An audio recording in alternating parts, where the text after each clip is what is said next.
think it's obviously important to have ability and talent, but I give more weight to determination, ambition, and obsession in what you do. My name is Toto Wolff, and I'm the CEO and team principal of the Mercedes-AMG Petronas Formula One team.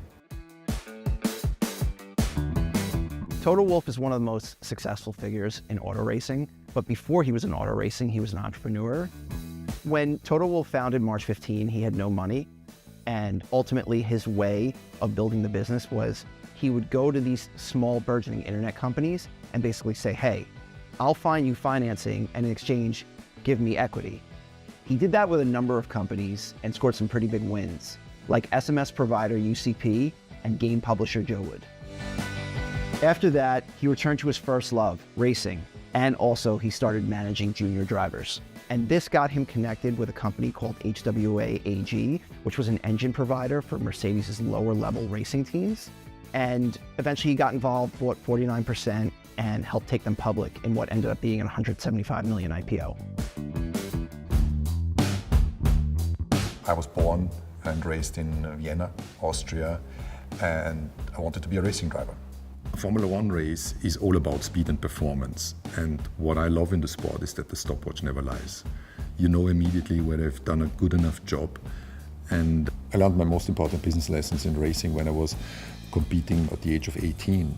Without having funds, you need to raise sponsorship, and that was pretty difficult. So when I progressed into Formula One as a team owner in Williams, I understood how important it was as a private team to raise the necessary funds to be competitive and eventually win races.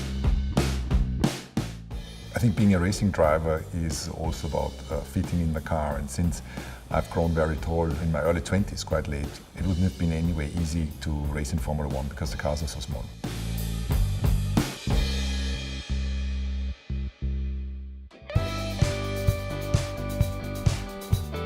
I became team principal of Mercedes with a weird coincidence because I was a co-owner of the Williams Formula One team, and it was going quite well. We won a race in 2012. Top management in Mercedes asked me to assess why their team wasn't going that well, and I tried to assess to the best of my ability, and they offered me the job. That was a huge honor to run the Mercedes motorsport activities, but I said to them that I've always been an entrepreneur and I have a stake in Williams. So they gave him an opportunity to invest in the team, and it was originally set to be 40%. Ultimately, it ended up being 30%, and Niki Lauda ended up investing 10% as well, and later on he raised his stake to 33%. We've won 8 consecutive championships in Formula One, but probably the proudest moment that I had was in 2014 when we finished first and second, and the other team, Williams, where I was still a shareholder, finished third and fourth. And that was at a track where I started racing with no money, and finding myself 25 years later winning and placing the cars in the top 4 position was a super important moment and made me really happy. I think if you work in Formula One, you need to cope with pressure. And for me personally, it's almost like my comfort zone. I like the intensity of the race weekend and of the whole season. Whether it's investment banking or racing, it's highly competitive. And therefore, you need to try to understand as good as you can and then perform to your best levels.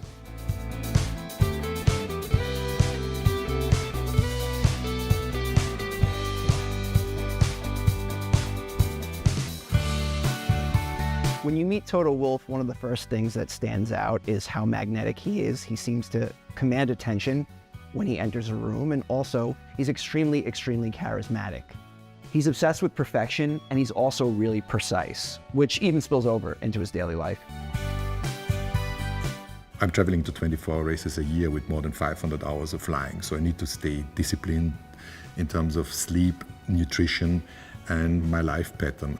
So I'm always eating the same things for breakfast, for lunch, and in the evening, trying not to upset my system, and wherever I am, I'm eating the same things. And for breakfast, it's pumpernickel bread, 2 slices, heavily toasted, so it's like a cracker, butter, a slice of ham and a tomato on top, and all of that with a cappuccino and a sparkling water. When he believes something, he says it, and he's not afraid to own his failures or, take credit for his successes. I think what made us successful and sustainably successful over the last 10 years was our culture and our values. We are brutally honest with each other, whilst having created a safe environment where you can speak up, where you can point to inefficiencies and improve. It is all about integrity and honesty, and I'd rather give up a championship than failing to these values. Formula One has always been the largest global sport that races every single year. Real success for me is to have a happy family. I have a great marriage and 3 wonderful children, and that is the cornerstone of me being. So long thereafter comes my professional life, and that is being successful with the racing team, winning world championships and creating a structure and a team that is sustainably successful. The XFL, when you think about it, you think about that league that Vince McMahon came out with in 2001, where it started off, had a lot of momentum, then it turned gimmicky, came and resurrected in 2020, went through a bankruptcy because of the pandemic, and now it's back with a powerhouse group. You're talking about Redbird Capital and Jerry Cardinal. You're talking Dany Garcia, and then you're talking Dwayne Johnson, The Rock, right? Can the XFL exist under this powerhouse? They already got through year 1 in the XFL championship. The momentum is there. Now can they sustain it? Forbes went into detail to find out, looking into the business of the XFL.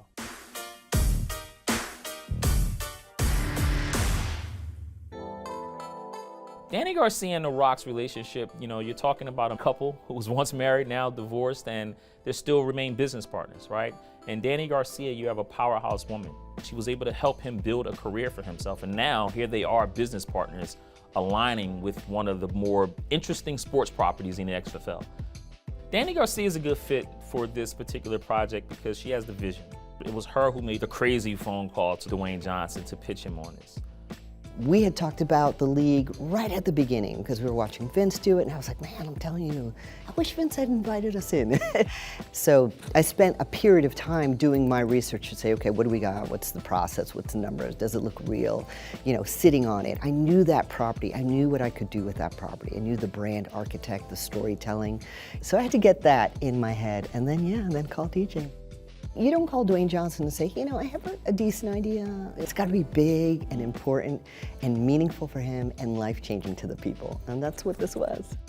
When Dany first came to me and said, hey, let's buy the XFL, I said yes.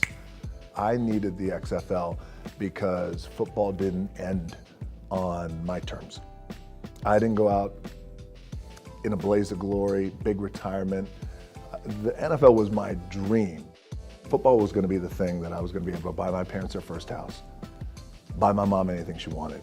And when that didn't happen, that crumbled for me. And there was something psychologically that I realized that I hadn't dealt with because football didn't end on my terms, that the XFL wound up giving to me.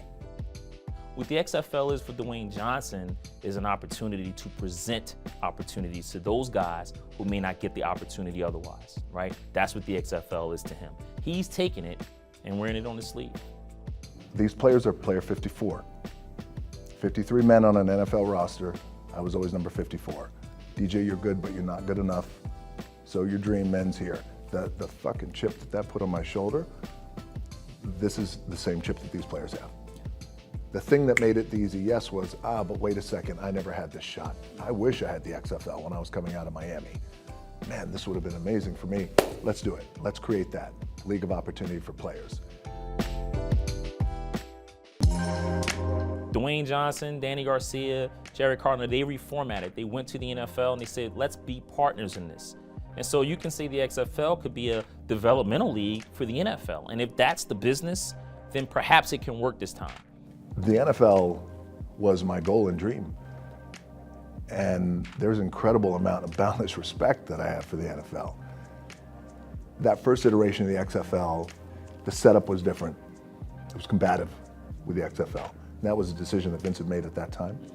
But this time around, in this iteration, we went to New York and we sat with Roger and Troy Vincent and their counsel and said, we come to you with our hat in hand. And we're not looking to compete. There is no competition. This is the league, and that's the shield. Whether XFL wins or not, I'm always going to protect that shield because that was my dream.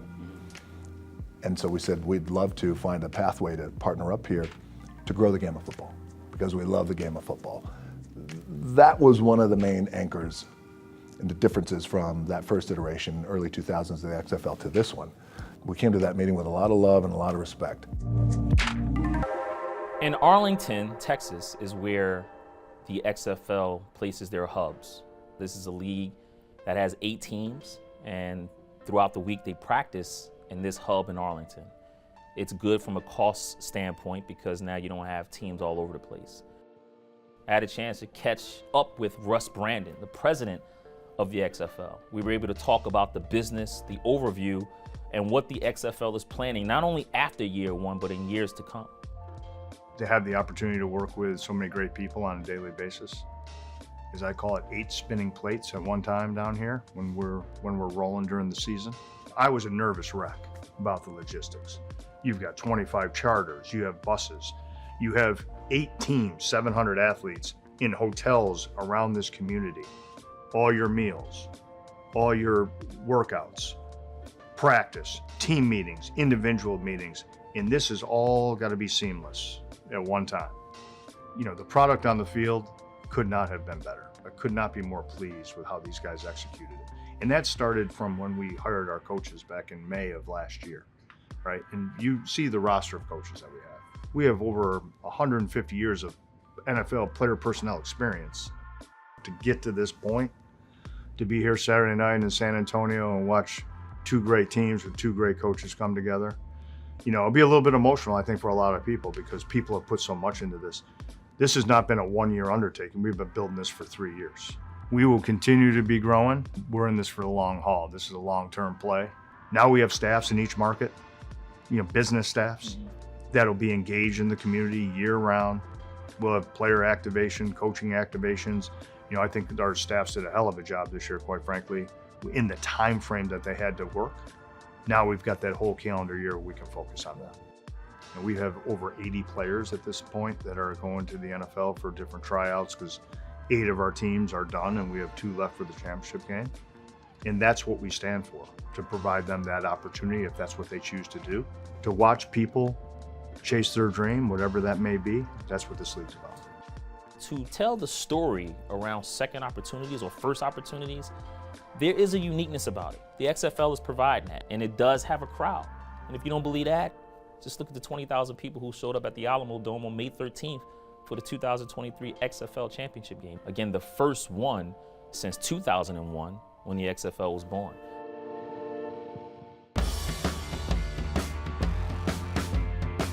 At the Alamo Dome, you get a sense that there's a lot of anticipation for this game, a lot of nervousness.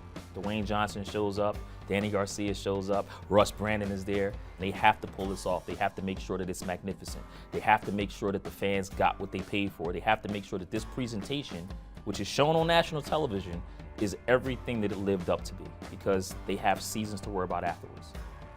Look at what one decision created. Like one really powerful decision and a whole bunch of amazing people. You know, our 2 teams and all our athletes, they're so passionate about this moment that they got here. Everyone's like, oh, okay, this is XFL 4.0. This is XFL 1.0 for me. You know, we dream about our wedding day, dream about having a baby, having those experiences, but no one can prepare you for a championship game when you own a league. I have been feeling this surreal thing for some time now, ever since we bought the XFL. But coming to this particular event, championship game, we've completed the season. And that was in itself one of our goals. Historically, spring football hasn't worked. So my goal was, can we get through this season? What does that season look like? So now we're here, championship game. It's a special feeling. I think the bet is a crazy bet, but not a bet that you can't win. Expansion right now within that single entity is the name of their game. You want to go from 8 teams to 12 teams. They're trying to work small, keep everything cost efficient so they can build a business. That was a challenge in itself. You get through year 1 and the rest is sky's the limit. I understand, you know, the skepticism, because that's always going to be there. But for me, we just got to truck through it and continue to do what we do, and it'll all shake out how it's meant to shake out. And if we do good, if we find some success, if we do some good things in this first season, great. We're going to learn from it and we're going to move on. If we fail, then we're going to learn from it and we're going to move on.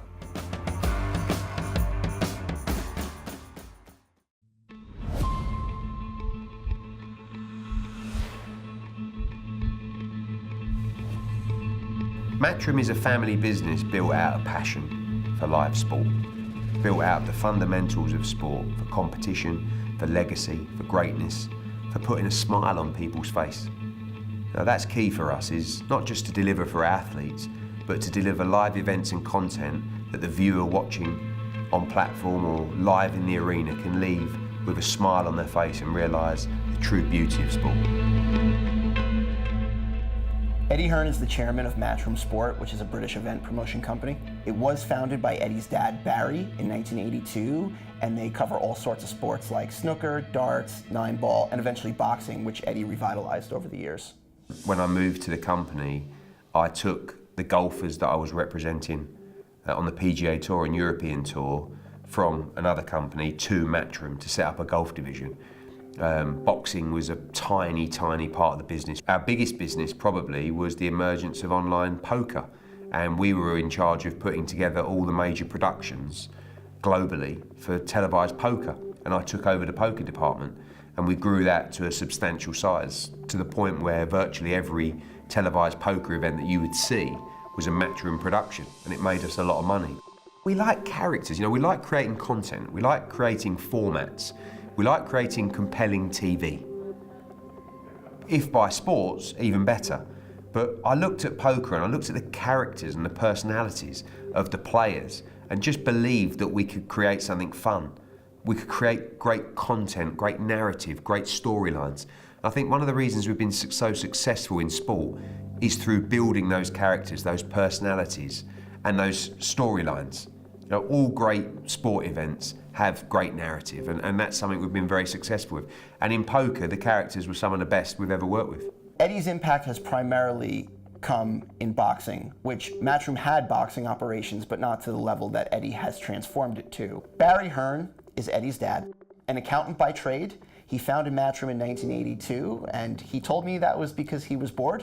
He had been buying up snooker halls around England, and that had become a pretty viable business for him. And he had become close friends and worked with former world champion Steve Davis, and they had seen a real interest in the sport. And from there, they found they could just promote those events, and one thing led to another, one sport led to another, and Matchroom eventually became the company that you see today.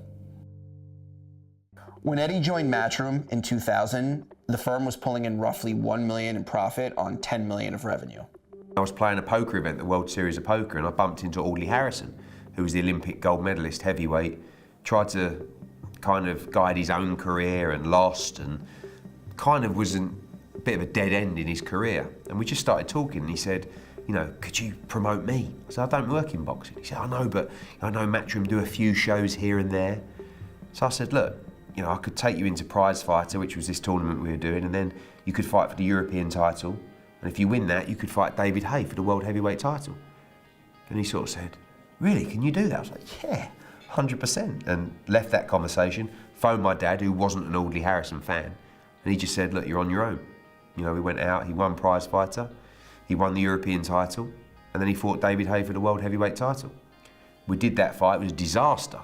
It was a complete mismatch. Audley Harrison didn't throw a punch. We made some money, Audley made 7 figures, and I said, that's me done in boxing. All of a sudden, all the fighters started calling me. Would you represent me? So all of a sudden, next we've got Carl Froch, who was the world champion, Darren Barker, Kell Brook, 3 of the best fighters in the UK wanting to sign with me. I was all of a sudden in front of all the cameras at the press conferences, selling this fighter. I was, mid-20s or late 20s and didn't really know what I was doing, but I was a breath of fresh air in boxing. I've seen everything that you could ever see in boxing. And I never felt that I would necessarily become a boxing promoter, but Matchroom had a great reputation in boxing, but British boxing was dead. No one was trying. There was our broadcaster, which was Sky Sports, had 4 promoters, which was Matchroom, Frank Warren, Ricky Hatton, and Frank Maloney. No one liked each other. No one was really trying.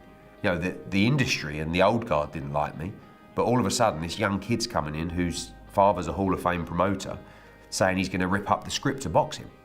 And then I went to our broadcast. I said, you need to get rid of everybody and just sign an exclusive deal with me. And they said, we don't do that. We've got our 4 promoters, so it's never going to work. None of them have any ambition and none of them like each other. You need to get rid of them and give me the exclusive deal. I said, I'm going to show you what I'm going to do. And I went out from local leisure centres, started building big fights in big arenas, 7, 8, 9,000, creating big numbers and big audiences on Sky for boxing. And when the deal came up, 6 or 8 months later, they got rid of everybody and gave me the exclusive deal. From there, Eddie did things like embracing social media, putting boxing in stadiums more often, embracing the celebrity and women's fighting spaces, and ultimately, eventually tried to crack the US market and brought fights to the Middle East. We don't sit here and profess to be Albert Einstein, but we know that you will never outwork us. And he keeps it simple. If things start getting a little bit tough, he just says, make sure you go to sleep an hour later and get up an hour earlier and work harder. It was a very unforgiving development that I had. I had a nice house, but it was just drilled into me from day one. Work, work, work, work, work. Don't give in. Don't let them get you down. Just outwork them and outperform them. And when you have consistency, and when you have ability, and when you have a drive that is unbeatable, you can't lose. It's just a case of playing the game over time. Forbes estimates that in fiscal year 2023, Matchroom posted revenue of $365 million and a net profit of $60 million across the entire business. DAZN is a streaming service that has strived to be the Netflix of sports. They've bought up all sorts of different sports rights around the globe, and their partnership with Eddie and Matchroom was a means to enter the US boxing market. In 2018, Eddie and Matchroom, to a degree, shocked the boxing world by signing an estimated $1 billion deal with DAZN. DAZN has had a bit of a rocky course, but has more found its footing of late, and they operate globally. They have all sorts of different sports rights around the world. But this deal was supposed to be Eddie's entrance into the US market. This was going to bring, the successful things he had done with Matchroom in the UK overseas into America.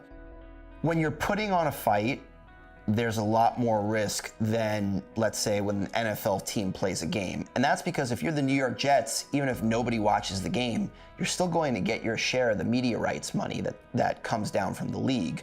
Whereas in boxing, the event has to make money or exceed that to reap the rewards. Now, promotions and broadcasters have gotten pretty good at working with other companies to project out how many pay-per-views they can actually sell, and they can get it to a pretty good margin so that they can prepare for the worst and hope for the best.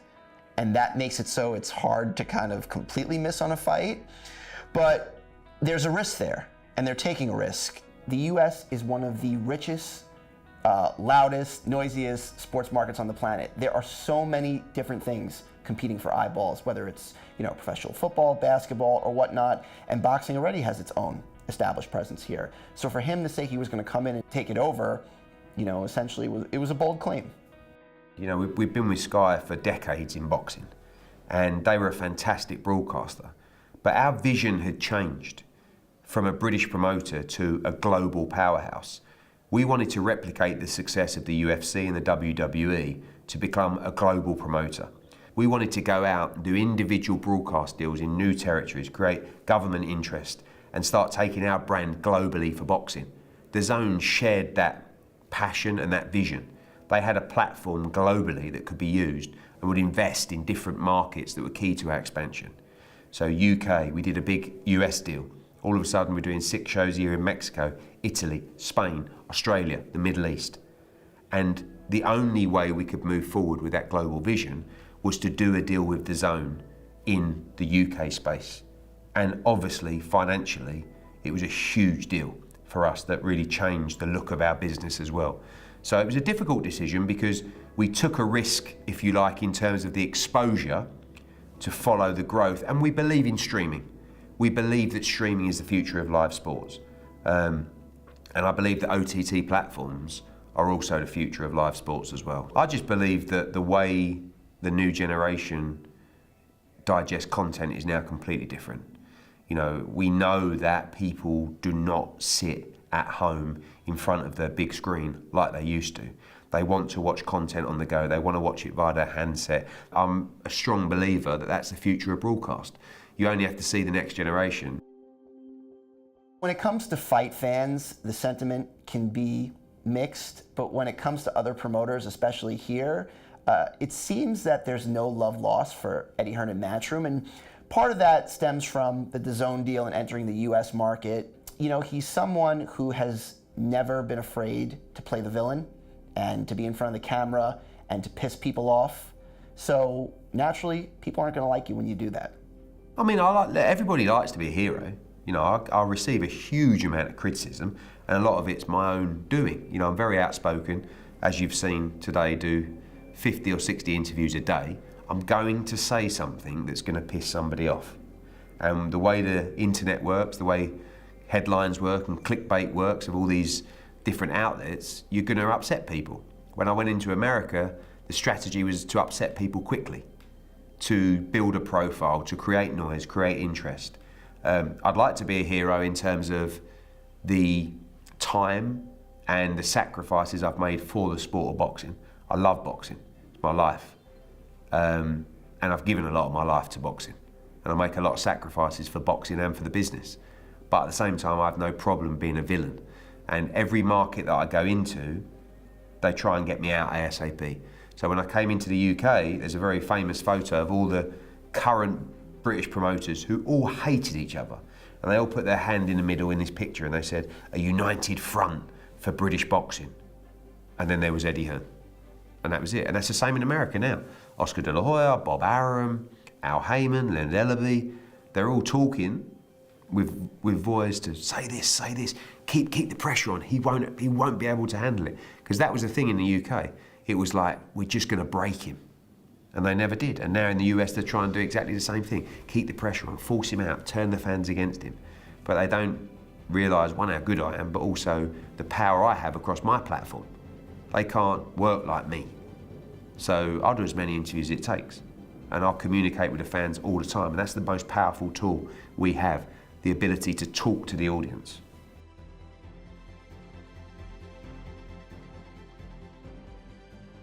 Barry and Eddie have a really good relationship. Barry said to me that him and his son are very close and like best friends, but they are almost unhealthily competitive. They will still go back and forth about, you know, how different divisions in the company are having financial success.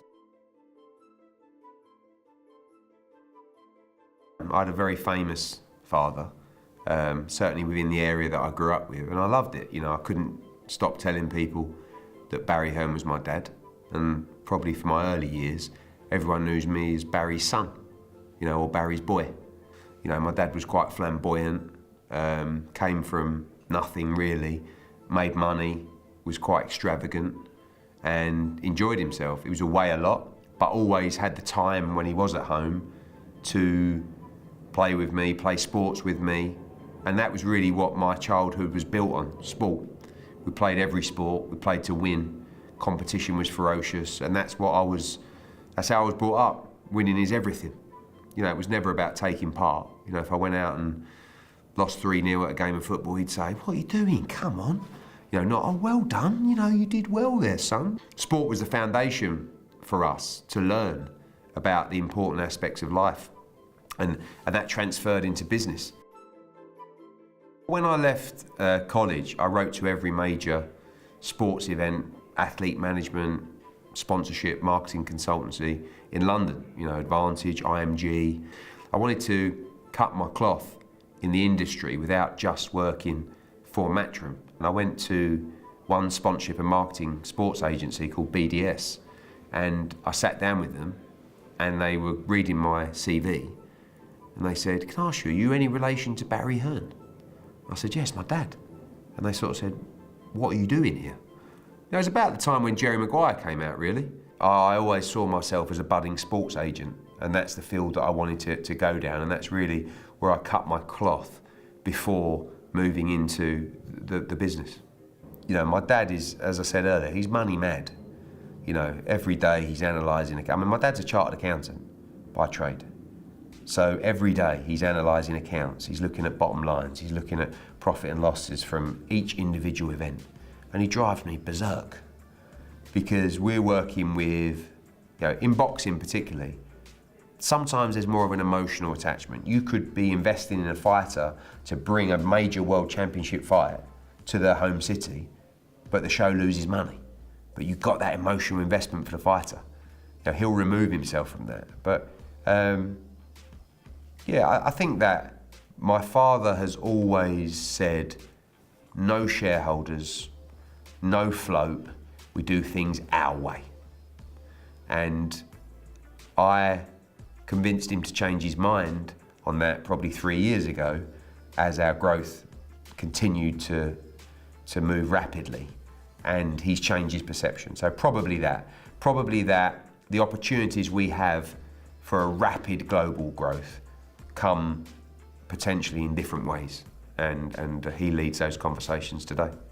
Eddie wants to take Matchroom public, and he does think that could happen sooner rather than later, which is one of the reasons why he has been talking about a private equity investment in the company. But also, he does see a future beyond boxing. One of the sports that Matchroom promotes, darts, they effectively own the sport. They just completed a lengthy acquisition acquiring the Professional Darts Corporation, and Eddie is extremely bullish on the growth of that. We want to make sure that our sports, our business, our brand name is recognisable in every key market across all our sports. It's a natural move for us to lead to an IPO. I think it's only a matter of time. I think we're so unique in what we do in terms of ownership of sports and being able to mould those sports. But we must continue to have fun, because that's really his mantra. We love what we do and we love to have fun what we do. We believe we've built an incredible management within the business that must be free to continue to spread their wings. But we also realise the opportunity that presents itself in this economic world of growth for the business globally. And to do that in a rapid way, then these conversations that are ongoing that will lead to an IPO is a natural progression.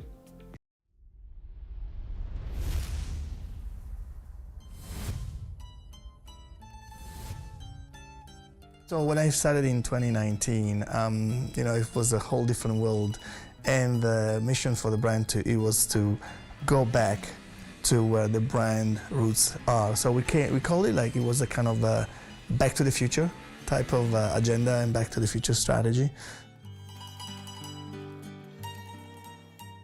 Maserati for about over 100 years has been representing the top of Italian luxury in the world of mobility. And there was a bit of a disconnect between the brand, aspirational, historical perception. We were focusing on grab and define what were the timeless and universal values of the brand, and secondly, who was our customer, who is our customer, and put the customer at the center. And then we developed on product, marketplace, brand, and team.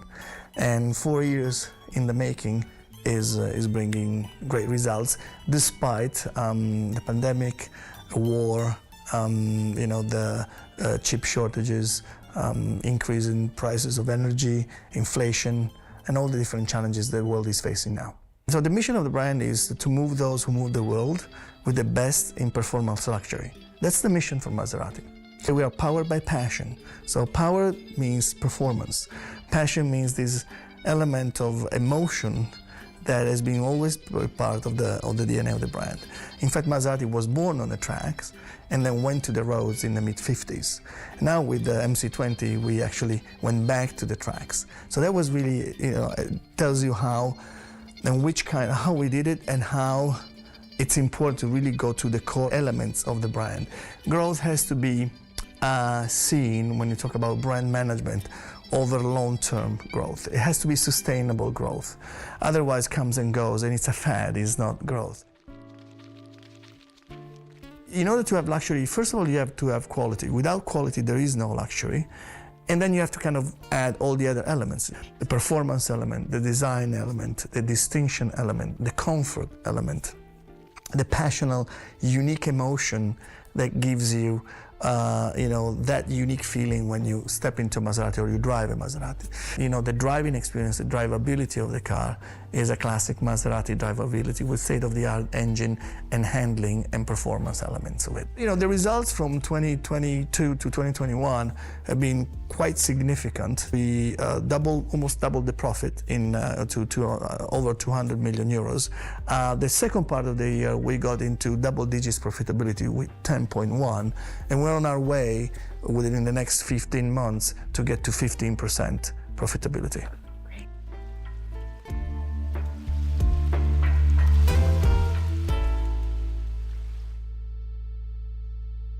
When you do luxury, you're not driven by volume, because that would make you make mistakes. Because you're driven by something that actually gets you into onto the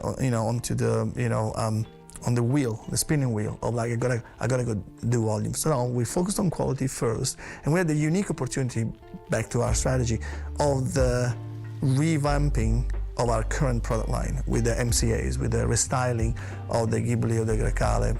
When you have that opportunity, then you focus on, elevating the infotainment, elevating the way the car interacts with you, and elevating the fit and finish and the reliability of the car. That's what we did. But what we created a completely new quality team, quality processes. You don't launch a super sports car to chase volume, but then you go back to the roots of the brand, and the brand was born on tracks.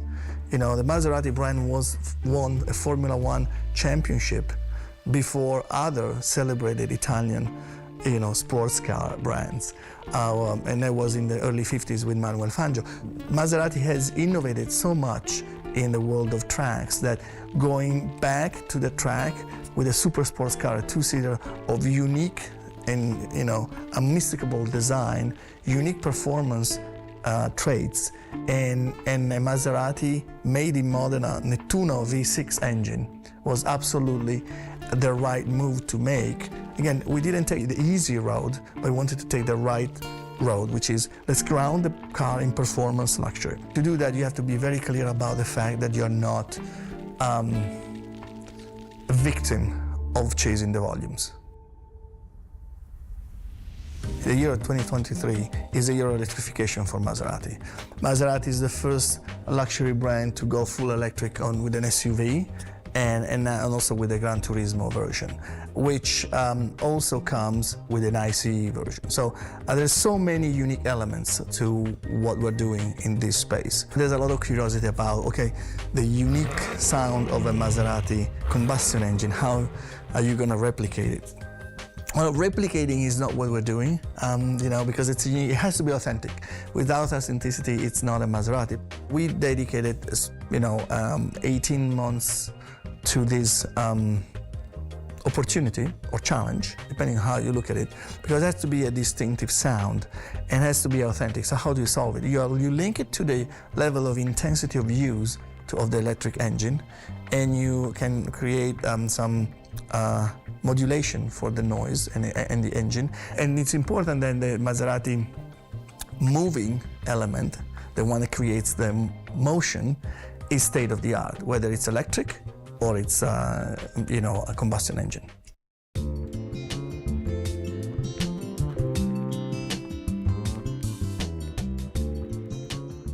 You need to have a visceral understanding of who you are, what you bring to the table to serve the customer, and to be loyal to them. And you need to understand who's your customer, what does he or she do, and where you can connect and how you can connect on their terms to add to their experiences, not to expect them to come on your terms. So that's really what you can bring to the table as a CEO, understanding what's the specific ingredient that makes the brand unique and how you want to build the business model around it to deliver to the customer the best possible experience. And if you see the brands that have been successful in doing this over time, of being able to reinvent themselves, going back to the roots, they've always been focusing on quality.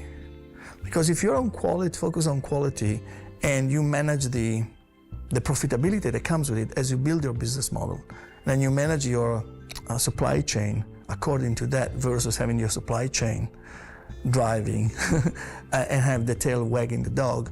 That's really, really critical because you don't compromise, you don't lose sight of the needs of your customer, and you don't compromise on quality to give more, to have more units, to reach price points, to have discounts.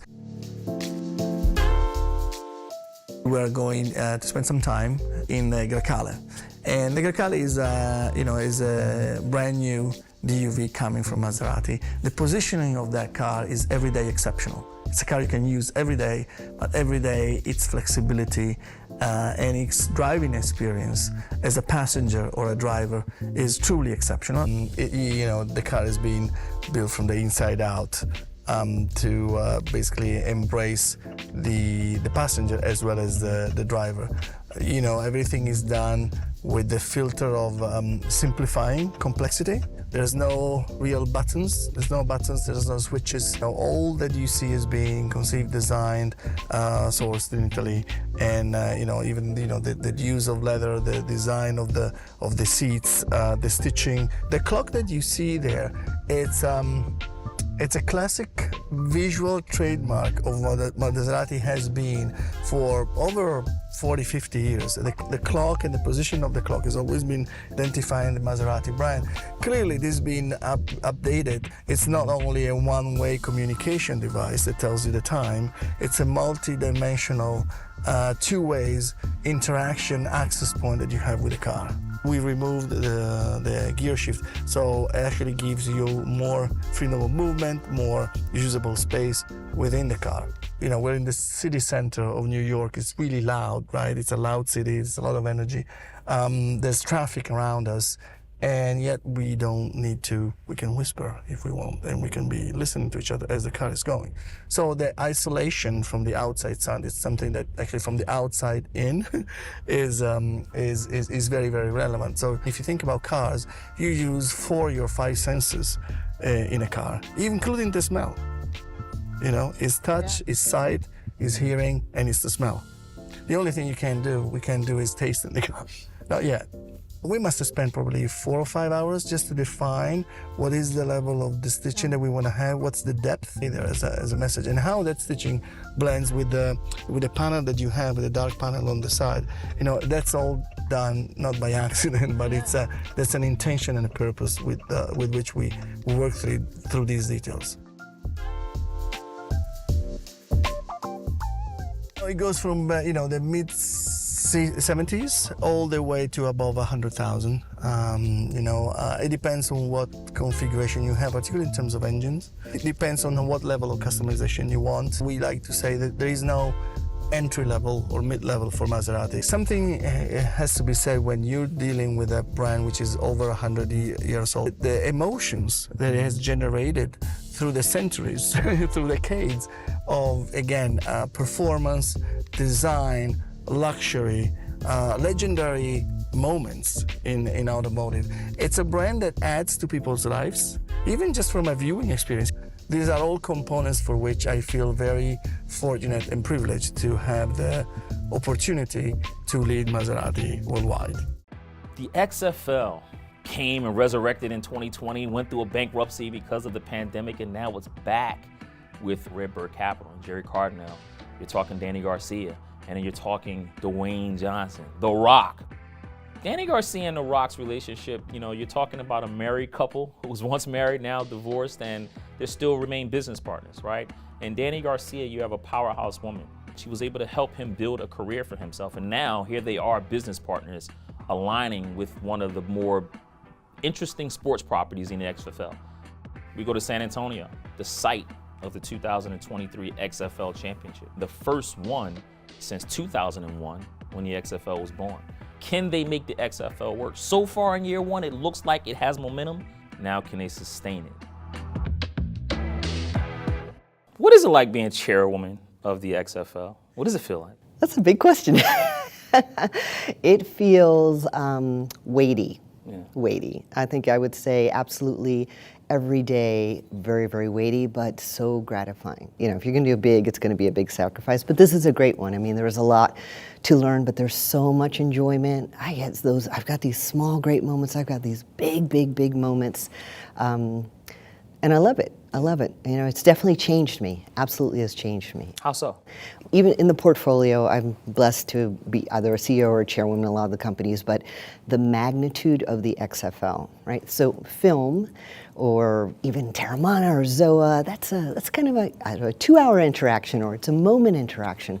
But the XFL are human beings, bodies, people, hearts, souls, spirits, you know, athletes whose future you're getting a chance to touch and guide.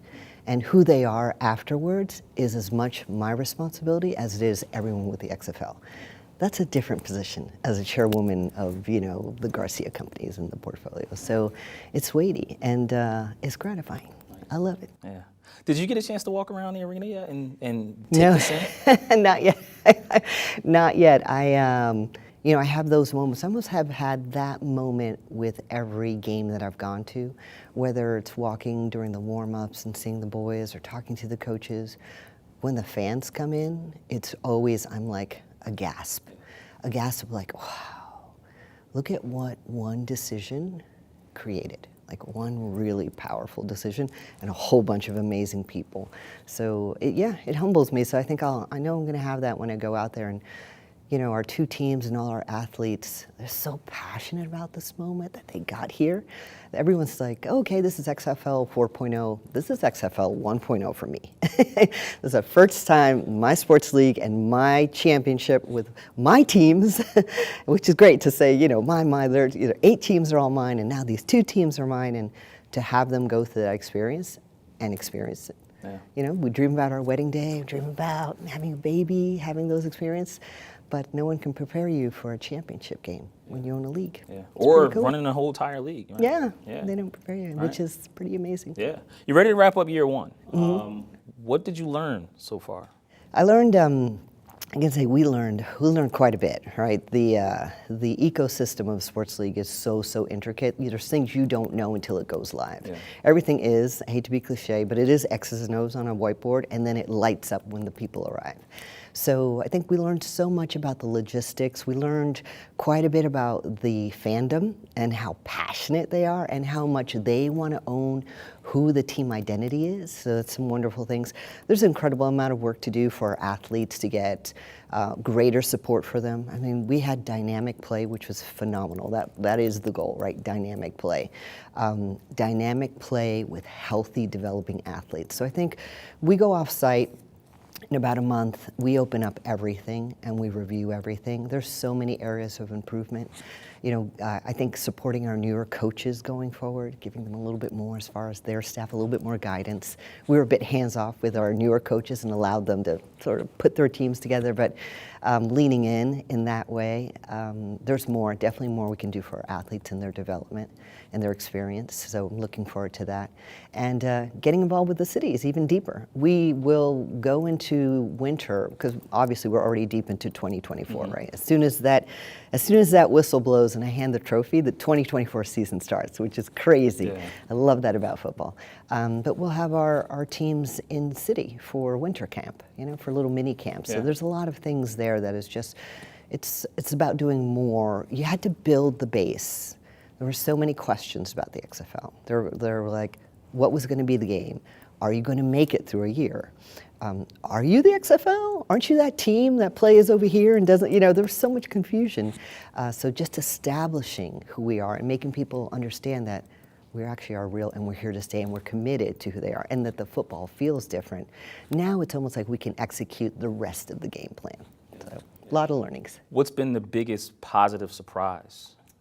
I would say the biggest positive surprise was the digital reach, the digital penetration, like the amount of conversation, you know, the 104 million views on just the XFL channel. And that's before we overlay the Dwayne Johnson network of 500 million people, you know, just on itself. The growth of all of our channels, the way people engage. So One of the great things about the XFL, of course, we've got that, we've got our numbers for TV, cable, and network. But what was really, really important is that the XFL have a grassroots moment, a grassroots investment. And that's all digital. That's all, can you put something out there and will the fans talk about it and care? And that engagement level that we have, whether it's our individual teams or even the growth of the XFL, the league itself, was phenomenal. Whether it's our YouTube channel or our Twitter, TikTok, we saw so much and we saw that people cared. And you have to be that as a league, as a sport. So you have to not, it's not just about winning or losing, it's like, are you a topic that people want to engage in? And then the success of our rule changes, the kickoff, the overtime, the Dean Blandino and the command center and the success of that, how impactful that was in the game. We knew our audience wanted to hear, but to actually hear in real time and how it impacts the game, that was phenomenal as well. What's your favorite rule? I mean, the one that you can challenge any play at any point in the game is really neat. That is my favorite rule. Yeah. That was because, I mean, we've all watched it, right? We've all watched games that were like, the end should never have happened, right? Because we're all human. We just make that mistake. That was the most powerful. That one is my absolute favorite. Yeah.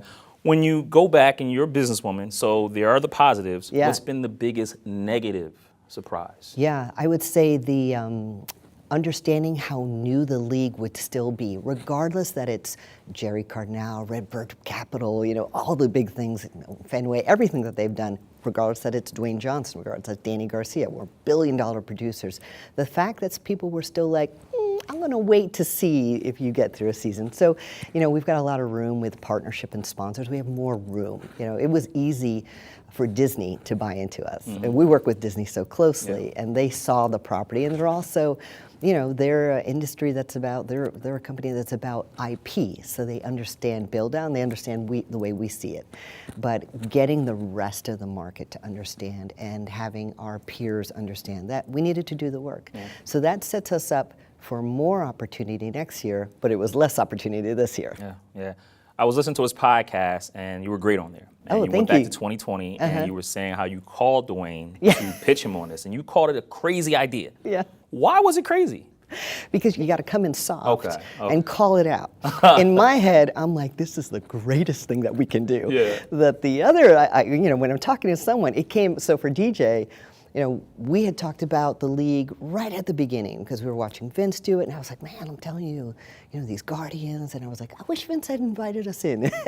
And then, boom, he's off and he's filming at that time, so we're just talking about film. And then my agent was like, what do you want to do next, Dany? And I was like, I want to own the XFL. I want to own the XFL. It's like they went into bankruptcy. So I spent a period of time doing my research to say, okay, what do we got? What's the process? What's the numbers? Does it look real?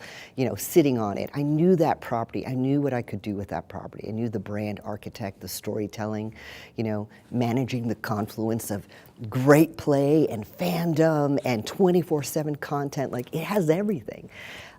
So I had to get that in my head, and then call DJ. I was like, I know it might be busy. I was like, but I have a crazy idea, and it's true. Luckily, he has such a fearless appetite, and we've worked together so long. So I have a pretty good track record. So you set him up then. You knew it was a great idea, but you had to say it was crazy because his response, according to you, was, "I love crazy." And so tell exactly, me. Because when it can't. You don't call Dwayne Johnson and say, I have a decent idea.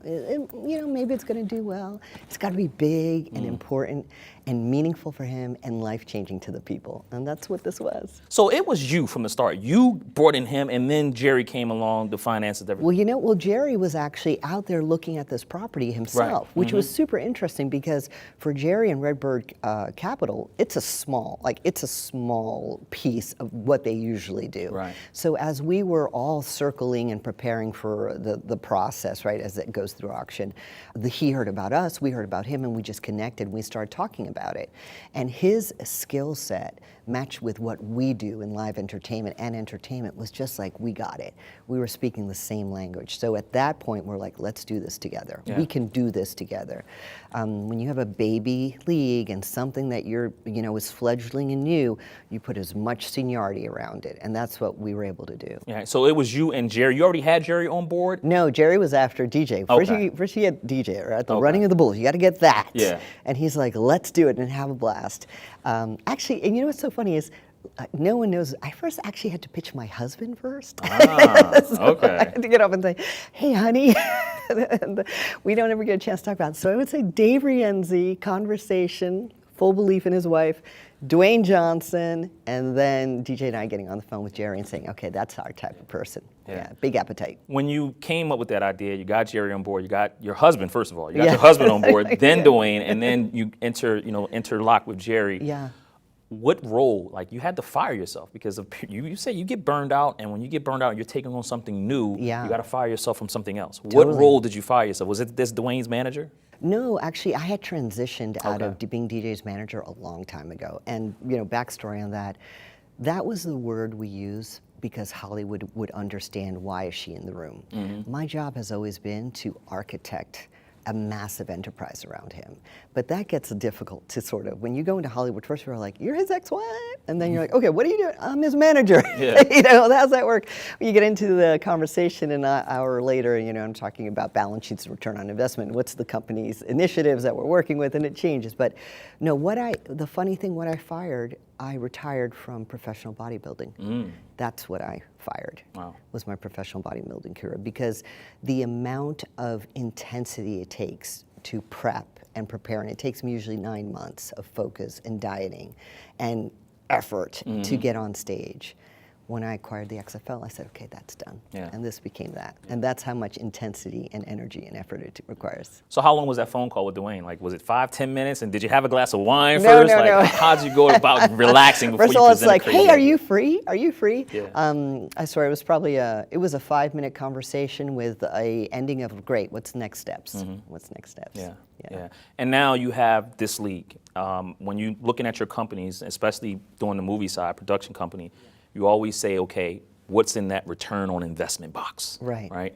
With you look at the XFL, what is in that return on investment box? Take me into how you're looking at this business.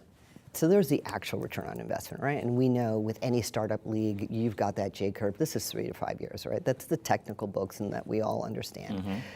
But what this property is actually something really, really different. This property, the XFL, touches almost everything that's already in my portfolio. And not just literally because, Zoa's a sponsor and Terramana is a sponsor, and yes, Project Rock and Under Armour did the uniforms. Okay, yes, that's very deliberate. They all served each other in a dynamic way. But the XFL, when Dwayne and I were talking, we were like, this is our new WWE. Right? For years, that live experience. We don't have a lot of opportunities where we're with 24,000 fans, 35,000 fans anymore. I mean, that was just weekly with the WWE. And that interaction with people, really with people, is magic. That's fuel. That's why our production company is audience first. It's specifically from that. So for us, the XFL was this next massive live property that we would be with the fans, we would be with our athletes, but we could do so much more. You can take this and you can see the storytelling. In a year or two when I get my mascots, what's the animated story I'm doing with my mascots? Or, how are our athletes actually going to start to feed into our entertainment company or to some of our other properties? There's so much here. This is an engine. If we were a different group of owners or creators, where we're just filmmakers, the connection to the consumer and the audience would be different.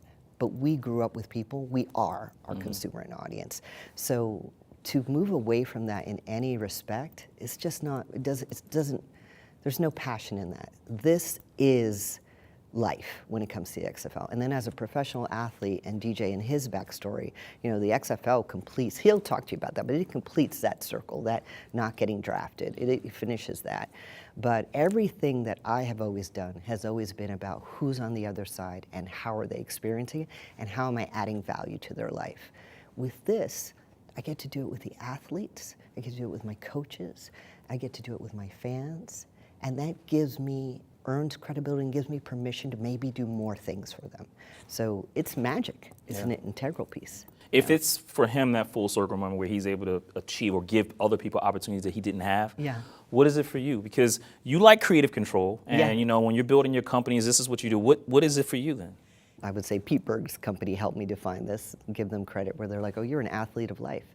And I was like, dang it, I am an athlete of life. Like there is the who I was as an athlete at the University of Miami, who I was as a professional athlete at 40. That's when I started competing in bodybuilding. That space, you know, that's the space that formed me. That is the place that developed the discipline that I add my creativity to that makes me the woman I am today. So, you know, at the University of Miami, all the athletics programs are really closely intertwined. And I spent a lot of time, I was on crew, I was either leaving and the football players were coming in, and many of those players were my colleagues and my friends. And I know what that journey is like. I also, a lot of my career before the XFL was guiding and building lives for people so that they would have more. So the XFL not only fulfills me as a professional athlete, and I feel that I understand those athletes on the field, but it fulfills that fact that I'm guiding people and giving them more for a greater chapter. I always say, and I've said it to our athletes, I'm like, this should be a great moment in your life, but if we've done our job, this is not the greatest moment of your life. Those are continuing ahead of you.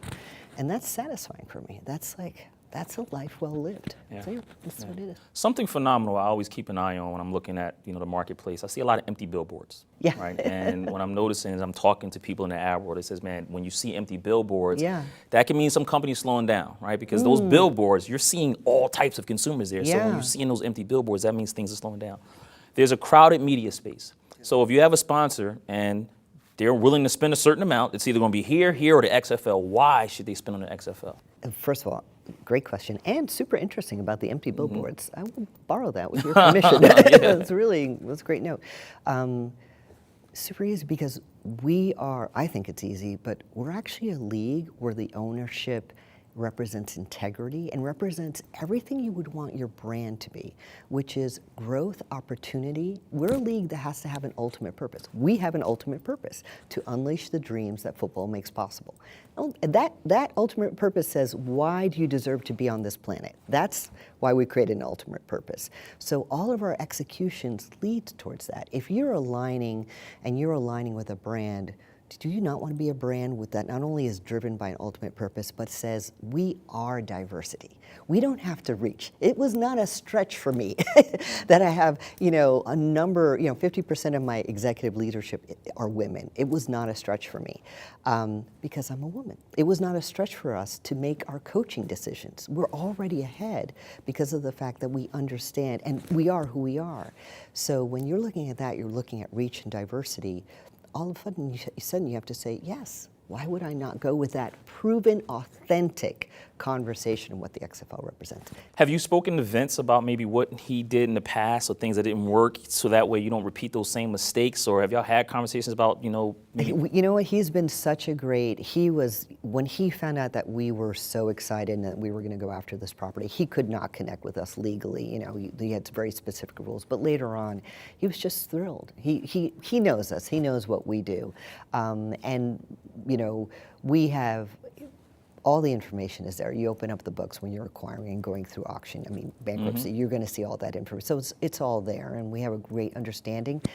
So there was so much good. Like I said, it would not have been a situation where I would be acquiring or we would be acquiring if it wasn't for the pandemic. I mean, he had a real property and he had great numbers and those teams were playing fantastically. Yeah. So I like to think we took the ball and we did a few things our own personal way, but we built off of the success he had. Was that why you took 2 years to kind of like, hey, because I know it was supposed to start in 2022 and then you took another year. I know, well, first, you can't rush it, right? Yeah. All of a sudden, it's so funny, you get to a point where you're like, wait, we're 8 months out, football starts, our football starts, it literally does start in May for 2024. We were exploring the CFL. We were looking to see if there were some opportunities there, which could be down in the future, but for now didn't really work out. And at that time, we were putting together our football operations. We were putting the best of the best together, and we were getting clarity of the hubs. So there was so much work to do. And I'm really, really glad we took our time because I think absolutely that the quality of play that we had, especially in those first few weeks, that's where you get to see. We knew everyone's going to improve, and they did, right? The quality of play went just through the roof. But those first few weeks proved that the time and the methodology and the patience really paid off. Yeah. Couple more things for me. Sure. The first is Russ Brandon. Yes. I asked him to describe you in one word. He said powerhouse. Oh. That's what he did. Why do you think he said powerhouse? First of all, that's, I accept that. That is super. Well, Russ has been in the trenches with me. Yeah. I mean, we, as my president, our president, we're so lucky to have, we have those conversations that maybe no one else is having about this league, where we're figuring it out. And he's seen me walk into rooms and handle business that needs to be handled on behalf of the league, on behalf of whatever he needs, on behalf of our athletes. I understand it's very, very unique. I understand that I'm in an extremely unique position, and I understand that I show up in places where people don't understand or like, how'd you get here? And then have to understand, oh, that's why you're here. So my journey is a little bit different than some of my male colleagues in football. And he has great clarity to see that in addition to the work, he sees the additional work that I'm doing. So maybe it's because of that. Yeah. So, but I appreciate that. Well, how would you describe, and speaking of one words, describe Jerry in one word? Jerry Cardinale in one word. There's so many words on that. Okay, I'm going to say relentless. Relentless. Why relentless? Relentless, because he, he demands and asks for excellence for the benefit of his investors, the company, the mission.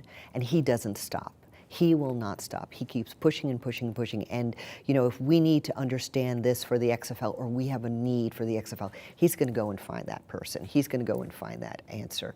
The amount of energy that he has to make the best execution happen. As you know, right, Redbird Capital, they take huge swings, like big, big bites. Hit a lot of home runs. And they hit a lot of home runs, but the amount of tenacity and the relentless nature you have to solve those, to not only take the big bite, but then say, okay, how am I going to chew it and swallow it and make this into something?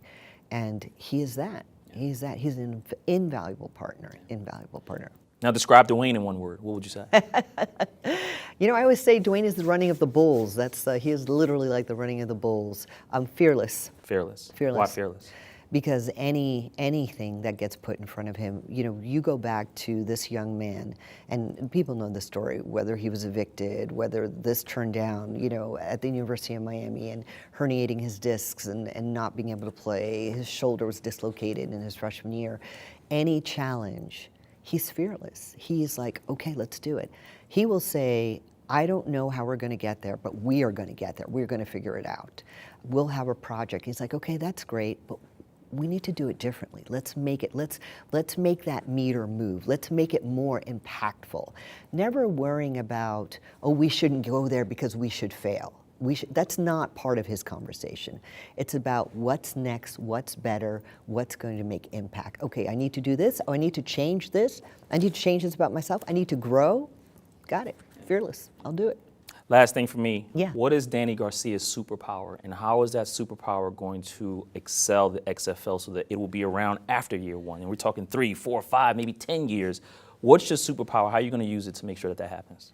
My superpower is seeing patterns and stories in the future that people haven't experienced or seen yet. Can I have a couple superpowers? I think because that goes with what I've done over the years. I use that word confluence, but my job is that magical space of ingredients, putting an athlete or a league, taking fans, bringing in Dwayne Johnson, bringing in Redbird partner, having them all circle together. And when you bring all those parts together, greatness happens. And so that's where I live. I live in how can I put all the seeds so that greatness continues year after year after year. And that greatness, most of the time, people never see coming. They never like, oh yeah, I didn't see that coming. Oh my gosh, I didn't know Dwayne Johnson was gonna be that. Oh, I didn't know you could make a franchise that way. And that's where I live. I don't know how you would describe that as a superpower, but I mean, listen, you're people connector, you Yeah. know, and bringing things together and, having a vision, right? And studying you over since you were 12 in that barn, Yeah. Playing the French horn and all of Yeah. that stuff. But I mean, would that be considered your connector, your visionary? I think it would be, I think the visionary. I think that's right. That's right. The visionary to see things people don't see. and then the tenacity and the ambition to go after them.